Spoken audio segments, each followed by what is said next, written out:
Gen Z TikTokers have taken to showing off their so-called depression rooms with each other on the platform. And they essentially live in pigsties. They live in filth because of their depression. And they think that this is an acceptable thing, not only to show people in the interest of mental health awareness, but they also are boasting about it like it's something to be proud of. Social media users share candid videos of their depression rooms in a new trend. Let's show some examples. Which one do you want to start with? This one is this one here. Yeah, sure. Okay. Got some food waste. It says, Great empty stuff. guacamole. I'm scared to be part of a depression room. Here's It's just rotting food in your At least living it's got space. a cover on it. Empty soda and food trash. Come to the land of the lost and lonely, she says. Trash bags and litter box. Don't be afraid. We'll be one big family. Clothes and etc. pile. Okay, that's rude. Like to make your dog sit in that Ugh, gosh. mess. Some of these people have pets and children, and obviously that's unacceptable. I mean, if you just want to subject yourself to living in filth, that is one thing, but forcing an animal or a child to live through it is entirely another. Here's another one. Asmongold sweating right now, by the way. Yeah, seriously. Finally cleaning my depression room. Disclaimer, I have diagnosed severe depression. My room gets messy often, and it's hard for me to clean up. I did my best. I'll be taking the trash out tomorrow morning, and the can return will get done soon, so I have some cash for groceries. I still need to vacuum, though. The tools on the ground are because there was a nasty stain, and I put baking soda and vinegar on it to let it set. It's an absolute. It's like this weird kind of paradox where the room's being messy itself adds to your depression, but you don't have the ability to then go and clean it. Again, the rotting food just laying around. They all have tons of crap, like Funko Pops stacked up and plushies. They've got all, I mean, I don't know if these people are teenagers who live under their parents' roof, but this is absolutely unacceptable. Yeah. Here's another Just one. disgusting. There's something very childish about it. You see a lot of toys in the room, like it's something you were never taught to do as a child. I was forced to clean my room. And yes, they checked under the bed to see if I just shoved all of my toys under the bed. Here's some photos. Yeah, this one is a slideshow. The side of depression that the media doesn't romanticize. Correct. All of this is invisible to me. I have no energy. I fall asleep here every night. I do my makeup here. This is one of the less terrible ones. Everything just ends up everywhere. Things just accumulate and doesn't stop. Weeks worth of moldy banana peels and garbage. It consumes me. This time lasted 3 weeks. But I pulled myself out. Time to hang up my clothes. Time to clean up my mess. There are stains on her desk. Time to organize my things. Clean the garbage and clutter. Clean the mold. Literally breathing mold. Gross. Ugh, because you know what they say, your external environment is a reflection of your internal, and only you have the keys for that. Maybe Exactly. the whole problem, the reason nobody's getting married is because they have no room they can bring somebody home to. Maybe Oh, I've seen cleaning my depression room before fine shit comes over. Because the only reason you could possibly use to motivate yourself to not live in a sty is fine shit coming over and being disgusted by how you live. I mean, I kind of my commentary on this is less about whether it's good or bad. Obviously, I think it's bad to externalize this in the form of social media and make something out of it because it kind of pathologizes it, makes it even harder to get rid of. I don't think they're pathologizing it. I think that they're actually trying to destigmatize living in filth. And the They're problem trying is to make it normalized. They're saying, like, Yeah. this is what the media doesn't show you about living with depression. And it's not good. It's very real. self-inflicted, at least to a degree.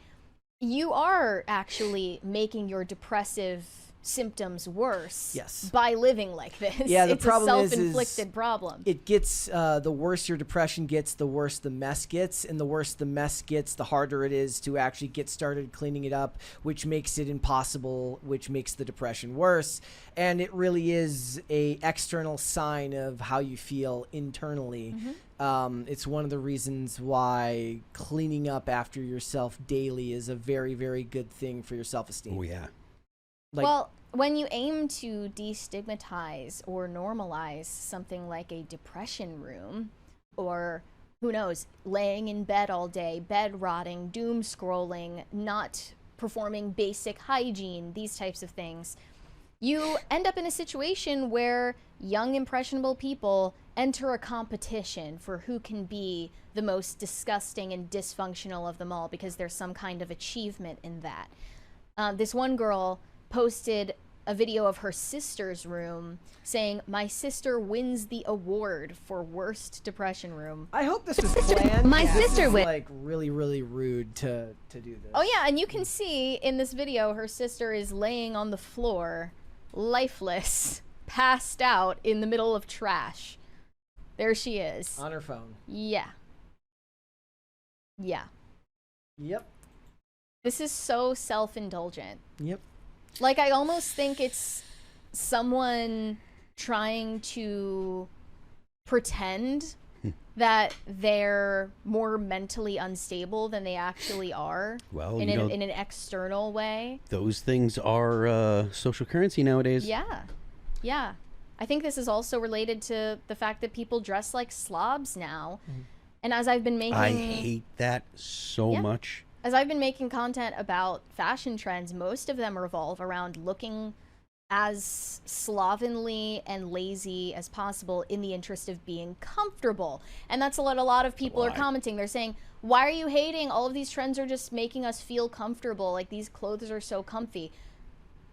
I don't think that you should dress primarily in the interest comfort, of yeah. being comfortable, actually. I spent a very long time finding like a happy medium between looking put together and wearing something that I actually want to go out This in. stuff all just makes me want to wear a suit all the time. Like Yeah. maybe not with a tie, but Makes like you want to live like Patrick Bateman. slacks. Well, like slacks and a jacket. Well, I'll wear a t-shirt. That's fine. But like slacks and a jacket, like that would all this stuff makes me think I want to look nice. And I want to look like I'm putting some effort into myself because everyone that looks like a slob drives me nuts. We have destigmatized depression in the interest of mental health awareness and activism to the point where it is stigmatized to be a functioning, clean, organized person. Yeah. Why would you need to go out like that? You're just contributing to white supremacy somehow. Yeah, you're actually dressing for the patriarchy or capitalism or something. Yeah.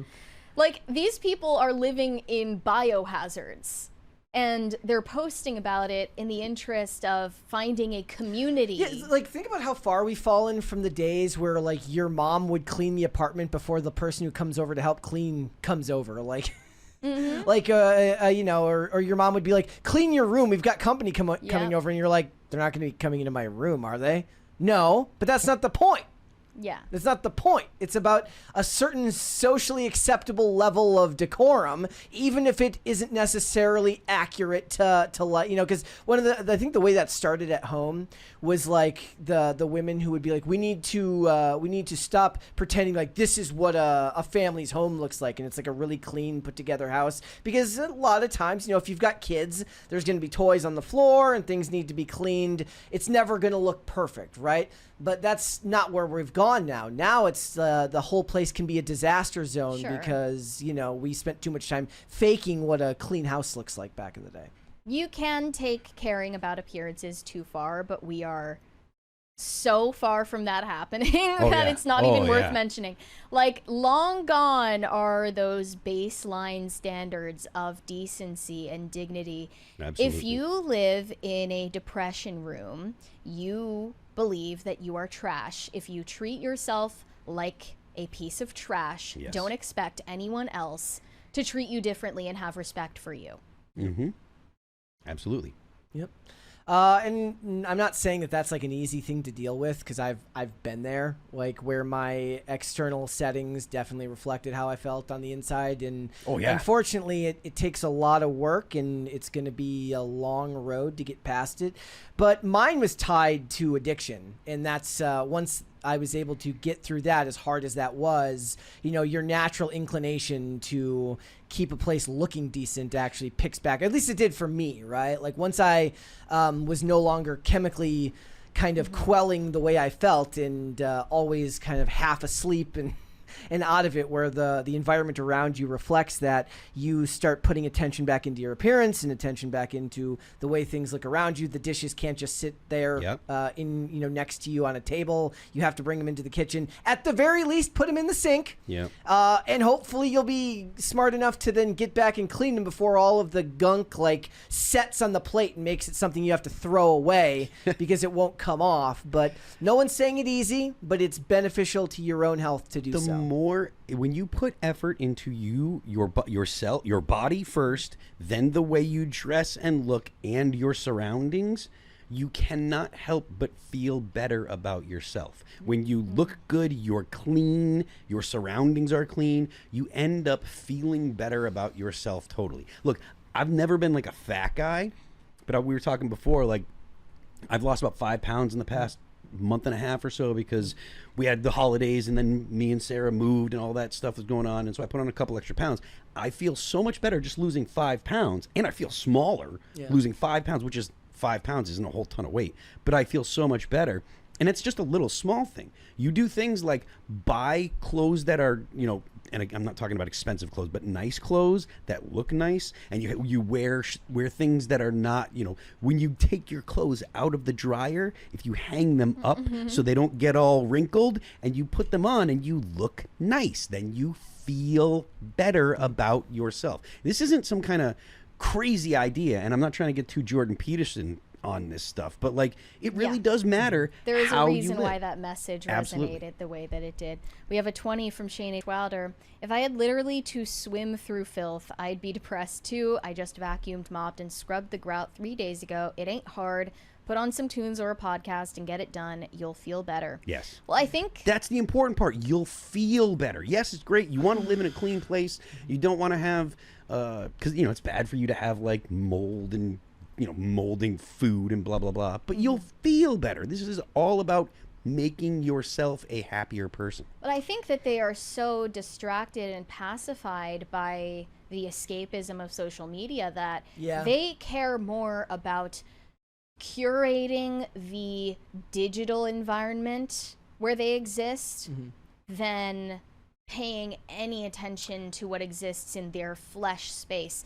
They feel, and they are probably correct in feeling this way, that they primarily exist on the internet. And that is the most meaningful place where they interact with other people. It's where they spend most of their time. And that is where they pay most attention to what they look at every day. They're not even, it's tunnel vision.